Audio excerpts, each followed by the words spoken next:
मध्य प्रदेश में सिवनी की बहुउद्देशीय प्राथमिक कृषि साख सहकारी समिति मर्यादित भोमा में नया विवाद सामने आया है। उपपंजीयक सहकारिता जिला सिवनी के आदेश क्रमांक 567 दिनांक 1 जुलाई 2026 के अनुसार तत्कालीन प्रशासक डी के डहेरिया को प्रशासक पद से हटाकर उनकी जगह पर जिला सहकारी केंद्रीय बैंक मर्यादित कान्हीवाड़ा के शाखा प्रबंधक को नया प्रशासक नियुक्त कर दिया गया था। इसके बावजूद 9 जुलाई 2026 को शाम लगभग 4 बजे से रात 7 बजे तक दिलीप डहेरिया के सोसाइटी परिसर में मौजूद रहने को लेकर कई सवाल खड़े हो रहे हैं। आरोप है कि पूर्व प्रशासक रहते हुए उन्होंने कर्मचारी प्रांजुल पवार का वेतन भी जारी नहीं किया।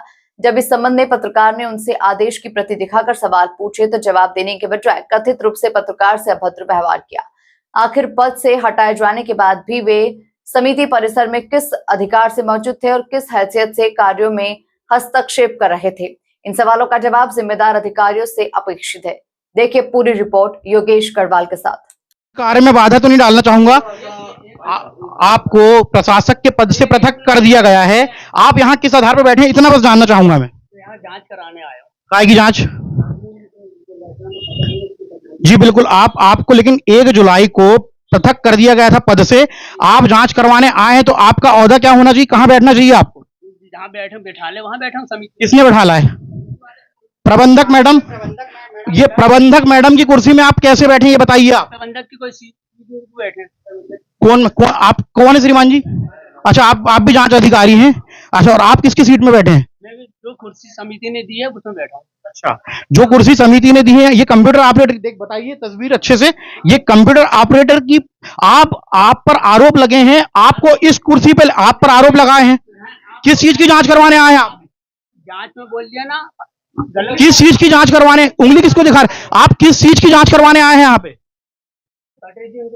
नहीं, आप समझाइए, धमकी दीजिए हमको, समझाइए। आपने फोन में भी धमकी दिया था।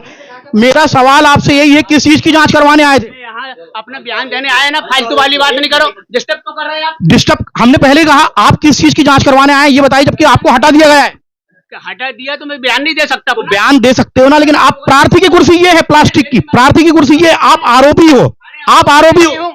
आप पर आरोप लगे हैं। आप पर आरोप लगे हैं। आप कैसे बैठे? मैं देश का चौथा स्तंभ और मुझे ये अधिकार संविधान के 90 और 19B के तहत मिले हैं। कुछ नहीं है आपको। क्या आप कौन है? आप अगर ऐसी भाषा का प्रयोग करेंगे तो आप भी 2 कौड़ी के प्रशासक हैं। मैं नहीं हूँ। 2 कौड़ी के प्रशासक थे। आपकी वजह से एक निर्दोष की जान चली गई। उसकी तनख्वाह क्यों नहीं दी आपने? क्यों नहीं दी उसकी तनख्वाह? क्यों रोक के रखे थे? क्यों नहीं है? अधिकार है, मेरा अधिकार है पूछने का, क्योंकि मैं पत्रकार हूं। मैं हॉकर नहीं हूं, सेटिस्फाई पत्रकार हूं मैं। अरे कुछ क्यों दिए तुमने? क्यों रोके उनकी तनख्वाह? क्यों तनख्वाह रोके आपने? परिवार बैठा है। हाँ, परिवार, उनके परिवार से लेना देना नहीं मुझे। आप मुझे बताइए, जब सारे कर्मचारियों की आपने तनख्वाह दी तो प्रांजुल की तनख्वाह आपने क्यों रोकी? आपको कोई अधिकार नहीं है। अधिकार मैंने आपको बताया, संविधान के 19B मेरे को ये अधिकार देती है। मैं पत्रकार हूं और मैं सेटिस्फाई पत्रकार हूं। क्या आपने चिल्लाया इसलिए मैंने भी चिल्लाया आपको? हाँ। क्या आपके वजह से किसी के घर का चिराग बुझ गया? झूठा आरोप लगाया। आपके वजह से शिकायत हो गई है आपकी, लेकिन आपको हटा दिया गया। आप क्यों बैठे यहाँ पे? मैं यहाँ पे शासक हूँ। ऐसा आपको समिति ने चेयर क्यों दी? प्रबंधक कौन है? प्रबंधक कौन है? आप मुझे, मैं भी पत्रकार हूँ सर। तो तुम क्या करोगे? किसी की तनख्वाह रोककर परिवार की जान ले लोगे आप?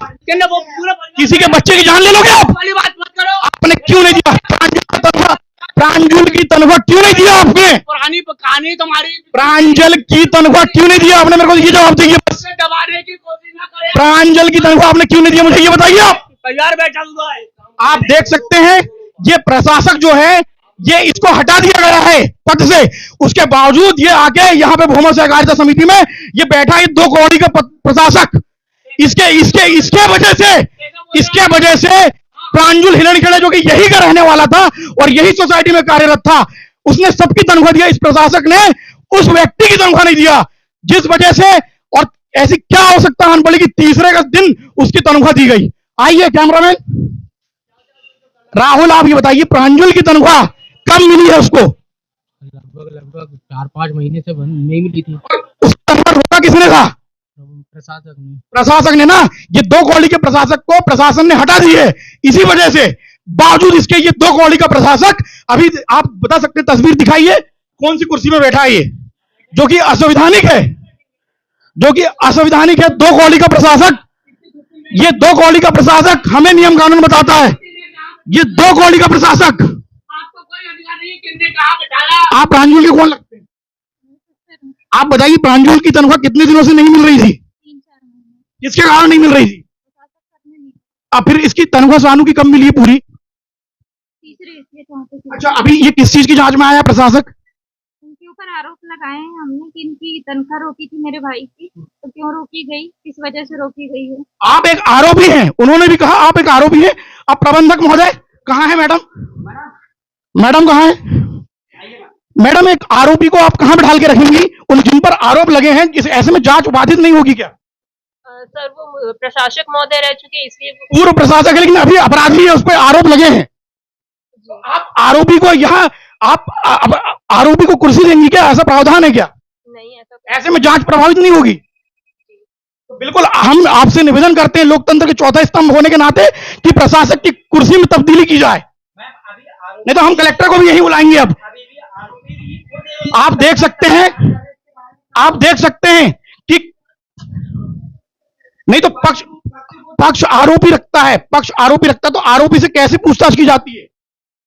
आप बताएं कि आरोपी को अगर मान लो किसी के खिलाफ शिकायत हुई है तो उसकी खातिरदारी करके उसे गद्दी में बैठाल के उससे पूछताछ करेंगे या उसका पक्ष जानेंगे आप क्या? नहीं। फिर उनका निवेदन है कि उनकी कुर्सी में तब्दीली की जाए। आपके जो शर्मा जी हैं, जी बोलिए। क्योंकि देखिए, ये तो प्रबंधक हैं, ठीक है ना, जो जांच करता है, जांच करने, ठीक है ना, तो अब उनके कथन वो मेरे ख्याल से ले रहे होंगे।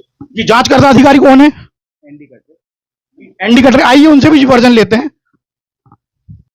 कटरे जी, जांच दल में आप आए हैं, इनका पक्ष सुनने आए ना आप? कटरे जी ये जांच दल में आए हैं, लेकिन जिन पर आरोप लगा है उन्हीं को कुर्सी में बैठाल के और इनका पक्ष जानने की कोशिश कर रहे हैं कटरे जी। एनडी कटरे नाम ज्ञात हुआ इनका हमें।